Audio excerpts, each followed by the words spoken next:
Do you hear that? The sound of contentment, camaraderie, connection, the joy of playing, the happiness of experiencing time with other souls. Please, don't take it for granted. It's a beautiful thing.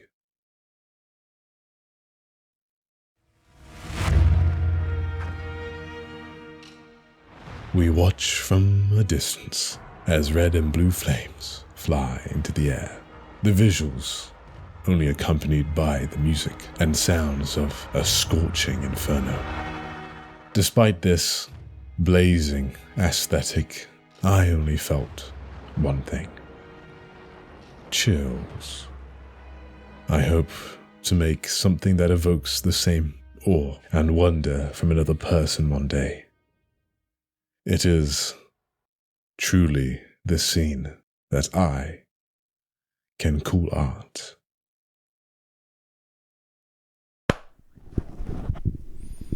All right. I met her at a Sunday lunch at church. At the beginning of the year, we often hold these types of things where, you get to know people from the congregation. It's really nice because you get to meet people you've never seen before. And I saw someone I didn't know, and you're always encouraged to go and try and meet new people, get out your clique, de-clique, which is really good. Her name was Lydia. She studied architecture and was in her third year at the time. Not a uncommon field, but one I didn't know much about. And so, top tip for uni: if you meet someone just and they say a field, just try and ask them any stupid question to do with their field. So, I do architecture. Oh, okay. So, do you have a favorite style of architecture? Something like that. And anyway, through talking to her, unsurprisingly, I guess, turns out she liked doing art. I like doing art, and the next week we exchange stuff where she would show pictures of her stuff, and I'll show pictures of mine. There it is. That's what I showed her, a picture of that. It was watercoloring. I had never seen watercolor before. And what she would do, she'd go to a cafe and across from her paint some of the architecture, around Newcastle, because it's such a beautiful city. So typical. Like any other week, you meet another student, trying to get to know them and trying to have just a good conversation about stuff. And then, the next week at church, she popped up to me and she had this gift with her.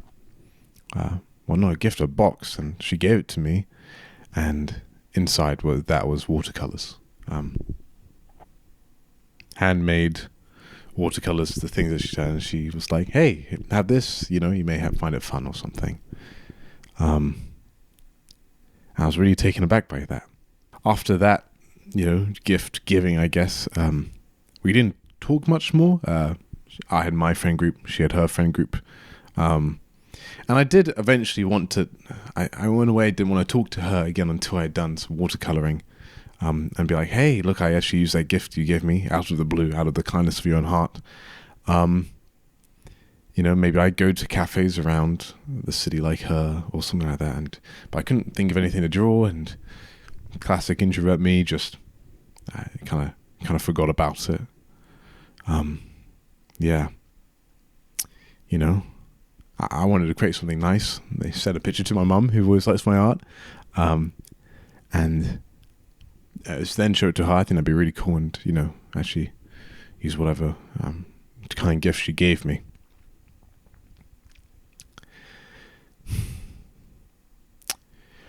Lydia died 6 months later. 6 months after she gave me those watercolors.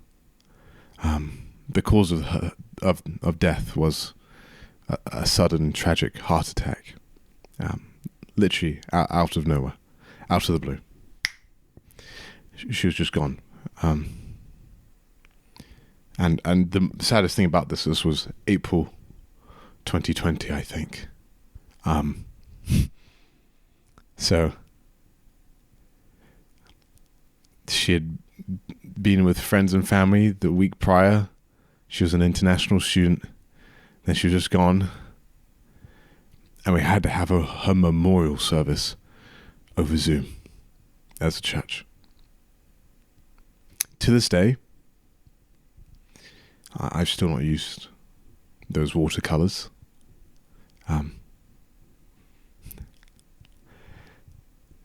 I lost them while moving houses.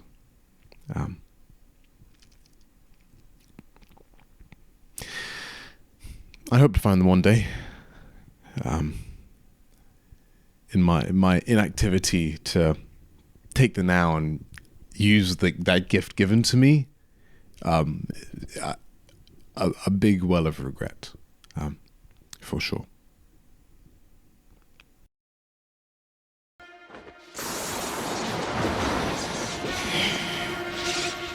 The power of lightning was a strong one. Listening to the sound of its screeching made the hairs on the back of my neck stick up. But this power was only learnt by adopting the knowledge from another place, another human culture. Iroh incorporated waterbending martial arts into firebending to get this unique technique. The last airbender may technically only have one avatar, but in the broader sense, Iroh was an avatar too. Part of becoming an avatar is to travel the world and learn the culture and customs of each nation.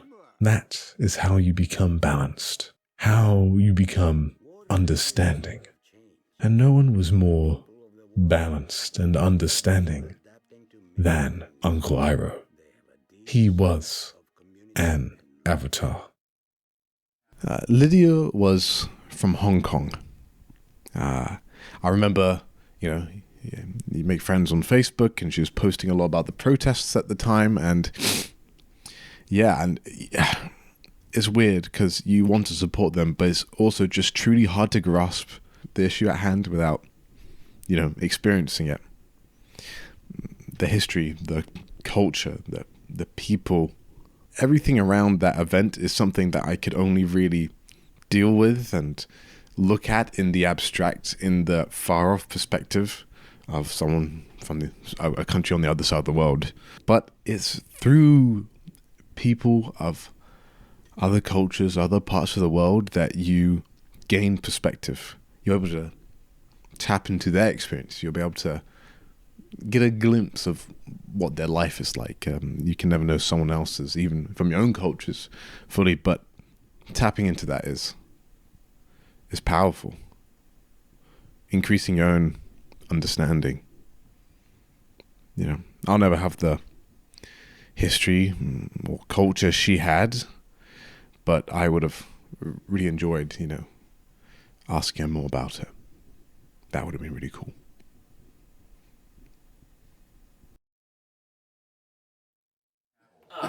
It almost sounds like a heartbeat. An intense, yet satisfying sound.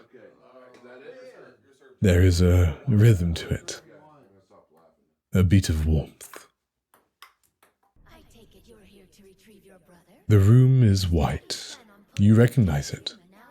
It is the realm of one with many names.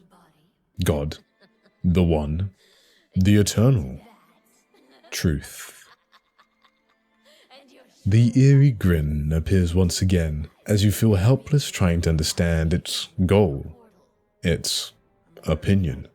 It feels so much higher, yet this time you only feel a little bit of hope. The small alchemist, he seems to have a plan, or at least something to say.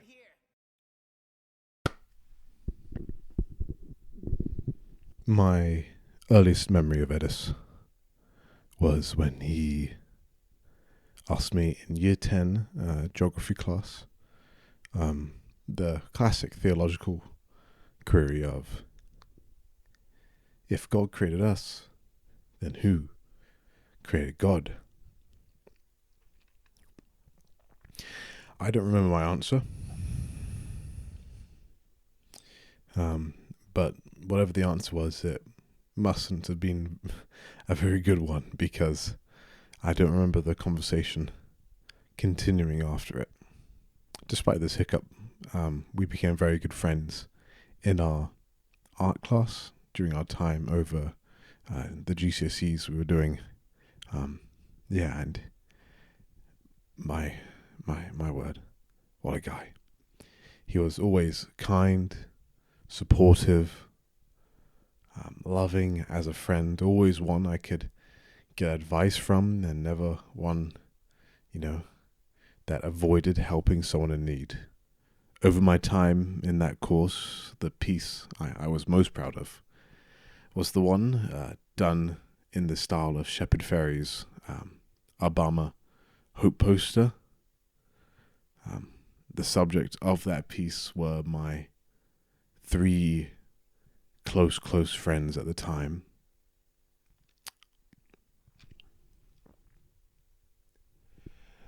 Edis being the one in the middle.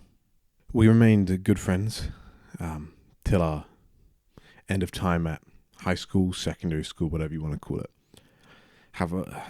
Once we went to university, we lost touch. It was only until, about a year and a half later, maybe just a year later. Yeah, probably a year later. Some of our old school friends organised a curry night, classic curry night with the lads, while we were all in town.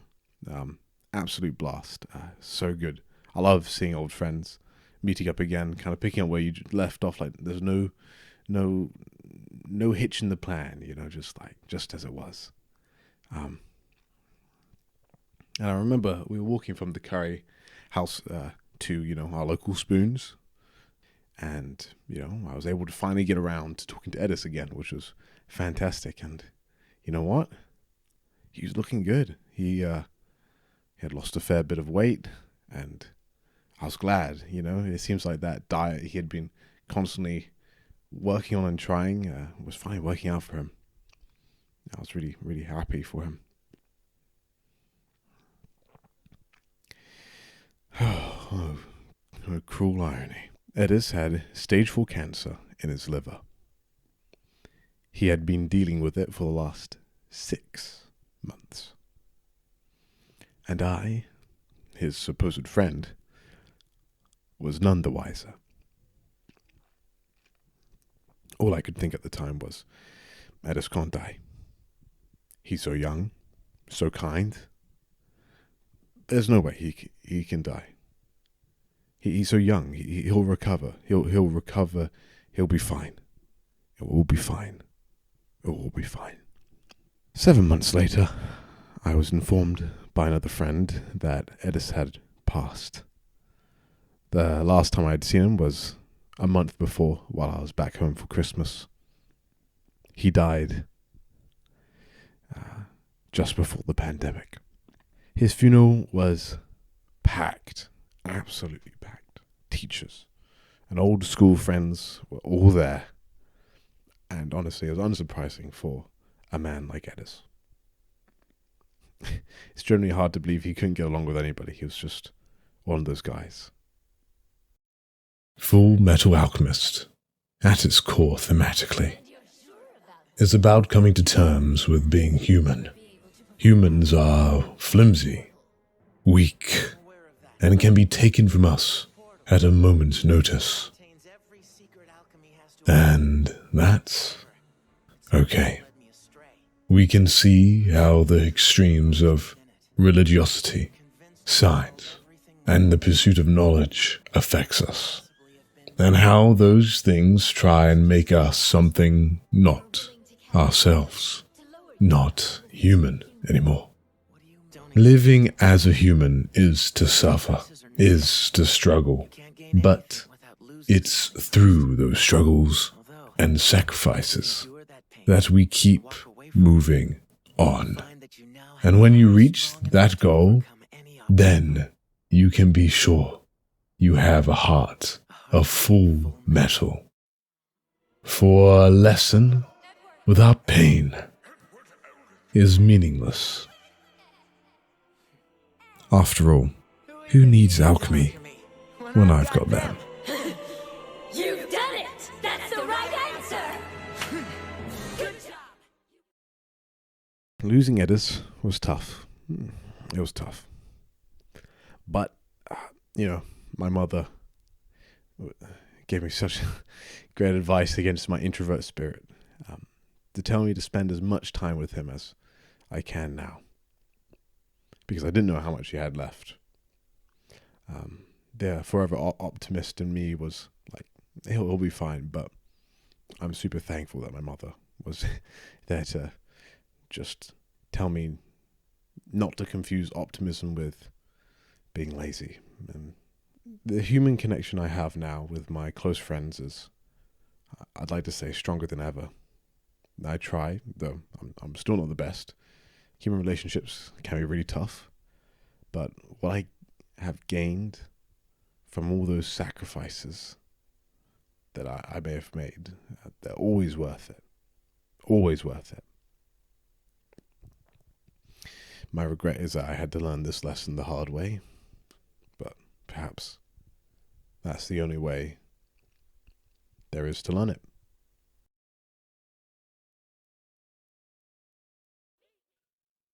The ping pong you were listening to was the sound of me playing with my dad and his two brothers. Eventually, more would join. There was a real sense of camaraderie and oneness in that room. But I also couldn't help but feel I was filling a role that was too big to fill. The role of my grandfather. I imagine these four men played down here in the past. But now a person from the younger generation had to fill that role. But at this time, I never felt more like family than when I was playing, eating, praying, sleeping with these people. And despite losing a pillar of that family, my bonds felt just as sturdy. I'm truly blessed to have a family like this. The character I found most engaging from She-Ra was definitely Shadow Weaver. Most of the characters seemed, somewhat black and white, or at least more principled and emotionally motivated. Shadow Weaver was an enigma of the universe. She was, and is, a Machiavellian to the core. She felt totally unpredictable compared to the rest. Was she scheming and ready to turn against our heroes at the worst possible time? Or was she genuinely helping? But as you go throughout the story, her motivation becomes clear. She becomes utterly consistent, wholly predictable. For her, it's all about power itself. Power that she can manifest to add to whatever goals she may have. What goals was this power for? Well, it was just power for power's self. What use is a goal if you don't have the power to enact it? We'll gain the power, worry about the goal later. The whole series, for all of it, she has this mask on. Not just emotionally, but mostly and predominantly physically. She's hard to read and seemingly completely self-absorbed and selfish. But then she finds herself in a pinch with both of her adoptive daughters. However, at this moment, Shadow Weaver, for whatever reason, decided to have a goal, to use that power. That goal being to save her children and sacrifice herself for her two daughters. And it is here, in this moment, that Shadow Weaver takes her mask off. And with a slight smile, she utters a warm yet very cheeky, "You're welcome." This was perhaps the only act of selfless love Shadow Weaver ever performed. The only time we saw Shadow Weaver be genuine, be anything but cold. Shadow Weaver was a truly despicable mother. She used and abused her adoptive children for her own benefit, no matter how noble her goal may have been. And it's through this abuse and hurt that her children passed on this toxic behavior. The cycle of abuse is never ending and ever perpetuating until, well, they are able to overcome it themselves and surpass their mother.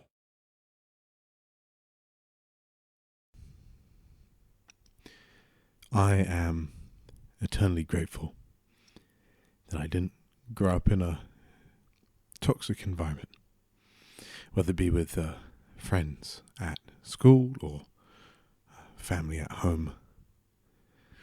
And this was due in part by my grandfather and his life as a Christian. He got dementia when I was 18, and the last time I saw him before he had dementia, I was 15. And one of my memories I remember talking to him at that time was his concern for some video games I may have been playing. He didn't really know, and for some this may be like a touchy subject, granddad is going to tell me to play certain video games or not. I think for me, while he may have not understood this area, he was only doing it out of his concern. And the advice he was giving was thoroughly loving in foundation. That man had lived through a lot. He had been to war, and he just wanted to make sure I was not falling down a similar path he did in his youth. And in spite of the embedded fears, youthful bad habits, and the anger injected into his veins, Christ gave Dad victory. Our family rarely saw the old bud. We experienced a father who loved us, cherished us, and intentionally parented us, and gave us his wisdom. He did not transmit the pain of his past. He was a firewall. At his memorial service, my father described him as a firewall. Whatever was in his past that haunted him or troubled him, he never let it seep through and corrupt the rest of the family, the rest of his family. He never got angry with me or yelled at me, but he'd always be one to guide me.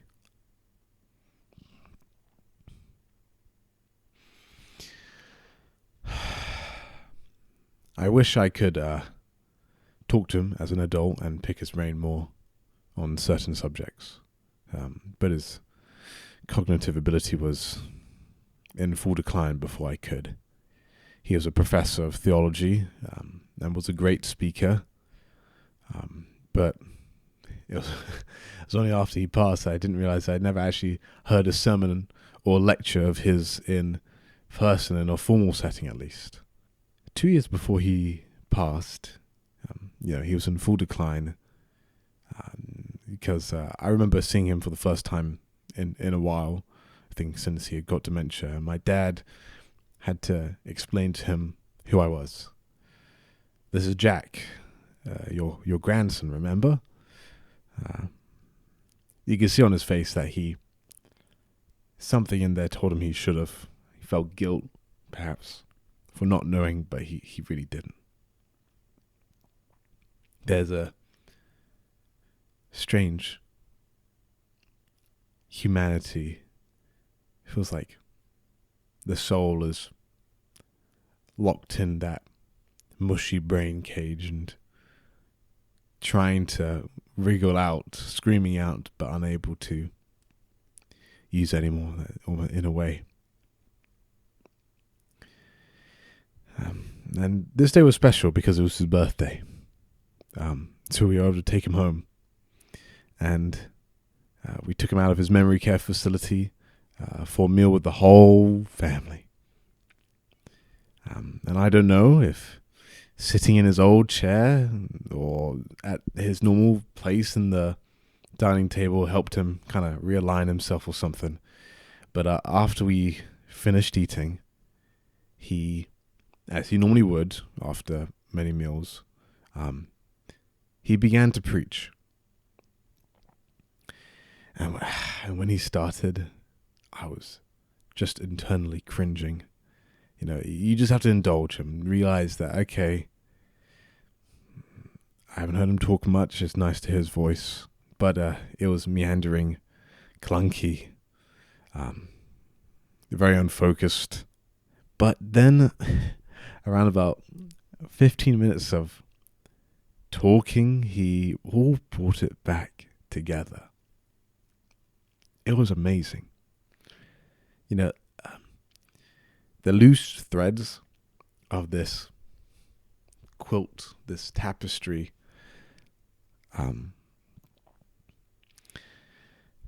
of this sermon was all came together succinctly, poignantly, perfectly.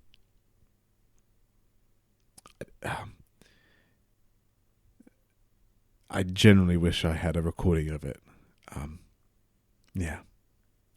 You can almost feel that soul finally regaining control of the brain and kicking into gear one last time. The habits took over, and he was able to do what he had always done. And that was the last time I truly felt I saw my grandfather. Last time. And I hope to see him again one day. This video has been personal, perhaps too personal. But these 3 series I've mentioned were all trying to teach me something I didn't fully grasp. The power of friendship, of human connection, of those from different cultures, from friends, the power of human connection from family. All these connections matter. Even if they are small and requires sacrificing a lot of energy and time to invest in, it was always something I thought I need to be more willing to do. I didn't learn this lesson from these series trying to teach me that. These stories trying to teach me that. I didn't learn the lesson until life had to teach me it herself.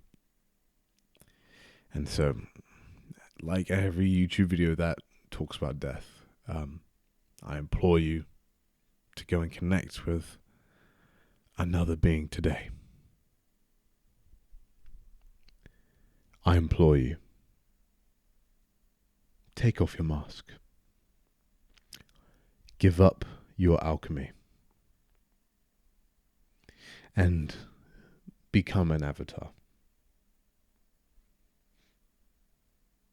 I hope to do this myself.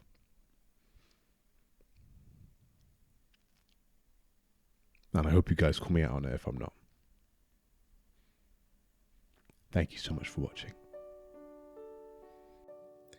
So, I found those watercolors.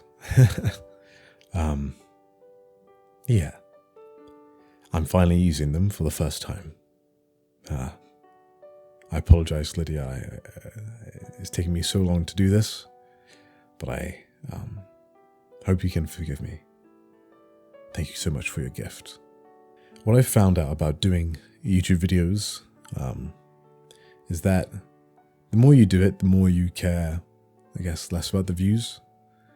I would say my YouTube channel has been a massive success in my eyes, because I'm still doing it and I'm still really, really enjoying it, and people still seem to really, really enjoy my videos.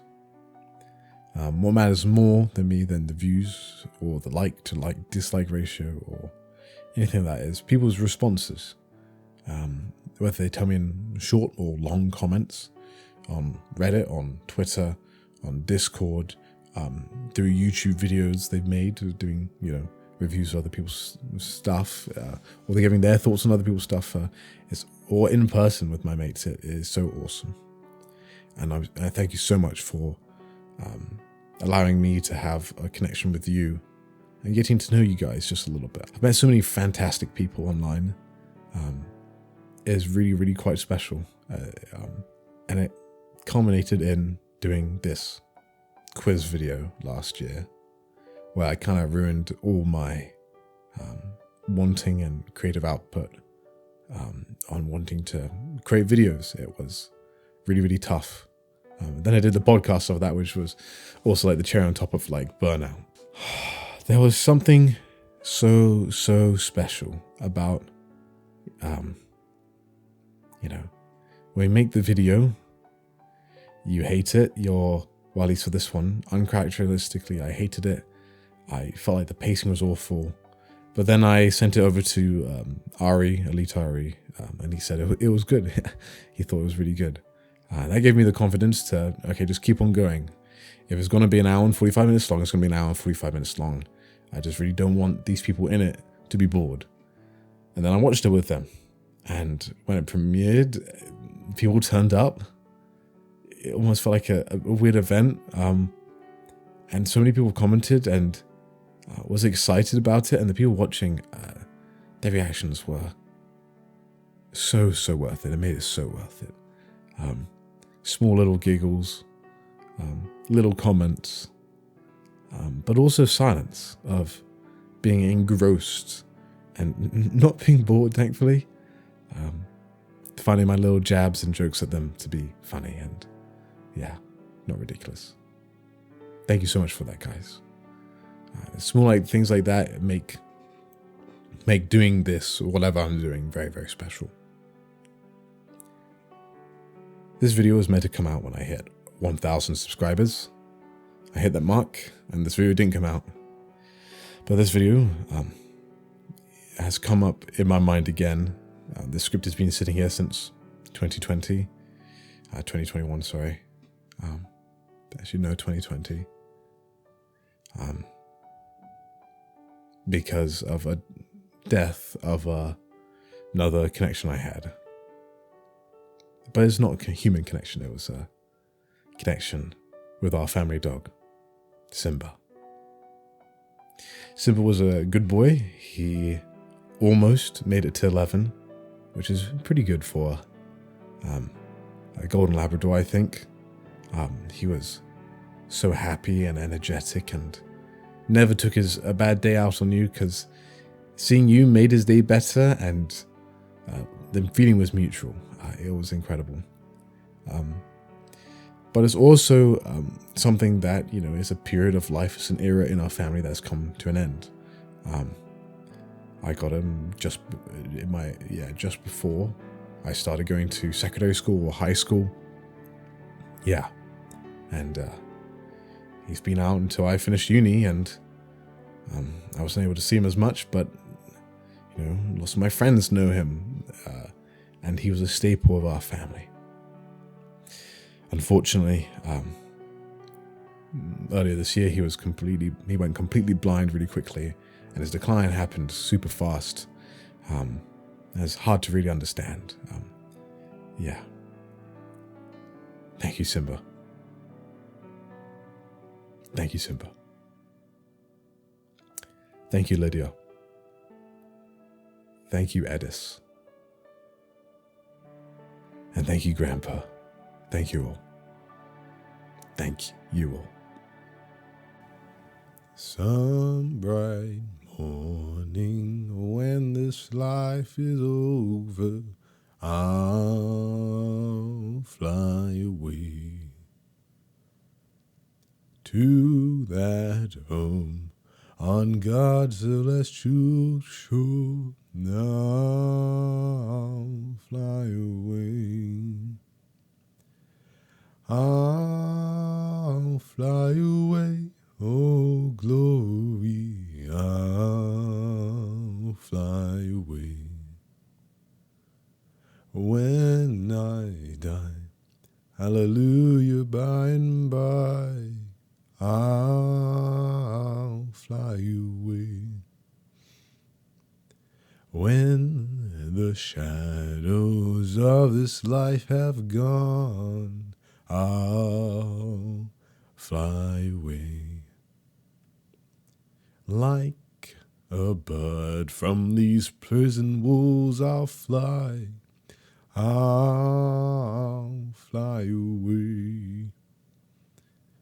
I'll fly away, oh glory, I'll fly away. When I die, hallelujah, by and by, I'll fly away. Oh, how glad and happy when we meet, I'll fly away. No more cold iron shackles on my feet, I'll fly away. I'll fly away, oh glory, I'll fly away. When I die, hallelujah, by and by, I'll fly away. Just a few more weary days and then I'll fly away to a land where joys will never end. I'll fly away. I'll fly away, oh glory, I'll fly away. When I die, hallelujah, by and by, I'll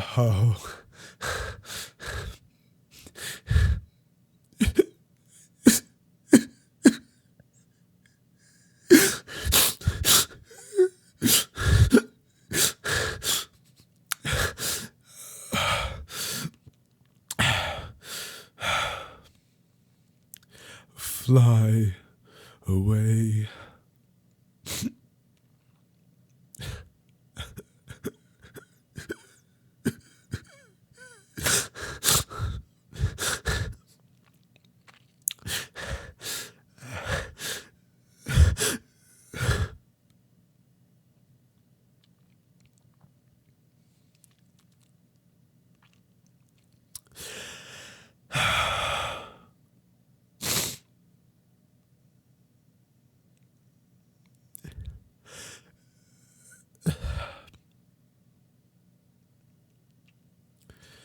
I'll fly away, oh glory, I'll fly away. When I'll die, hallelujah, by and by, I'll fly away. We got one. Oh, wow! Got his confidence up. Woo! Okay. Okay. Oh!